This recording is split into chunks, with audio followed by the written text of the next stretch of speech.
are back at the International Event Center for Honoring Our Heroes, a fundraiser for military veterans and different programs out at Ironwood Springs Christian Ranch. I am with Connie Scott, who's a Gold Star mom. We're going to talk to her in just a minute, but we're getting set to ring the bells of eternity. And what this is they take it to different military events and fundraisers, and it tolls 7 times. And each time they ring the bell, it stands for something for our military who have responded, who have served, who have protected, defended, suffered, sacrificed, and then the 7th toll signifies the end of life. So we'll go ahead, Connie, and get started with just talking kind of how you've become a Gold Star mother, what has kind of thrust you into a spotlight that I don't think any mom would want to be in. So if you can talk about your son, talk about Brian, what happened? Well, Brian enlisted in the Army, very anxious to serve his country. He was very proud of what he did.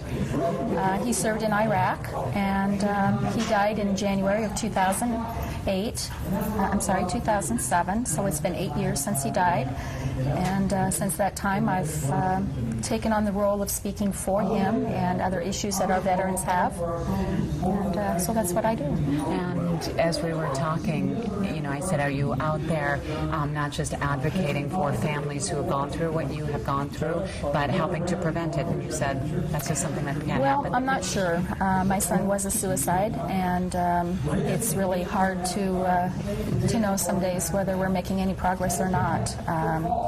It doesn't seem like we're going as far as we should to do that. But I know that we can do things to help the survivors, the families that are left behind, because every day for the rest of your life is a painful reminder of your loss.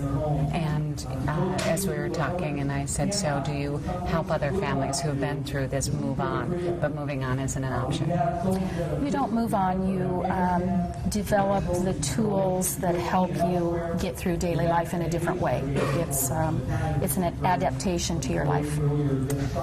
What would you hope that people who maybe don't understand what you have gone through, the loss of a child, so many of us don't understand, but the way your son died and the fact that he was in the military is what brings you out to events like this. And what is it that you would hope other people would understand that don't? I think that before we can make any progress with suicide, we have to understand it. And before we can understand it, we have to be comfortable talking about it. We have to stop the stigma associated with mental illness and suicide, and we have to ask questions until we do understand. And it's okay to ask questions, because even talking to you tonight, I was apprehensive. It's okay talking to me. I can't speak for every suicide survivor, but for me, I welcome anything that you want to know. Okay. Well, Connie, thank you very much for coming and talking, and for being here tonight. You're going to be one of our speakers tonight. Yes, thank you. All right.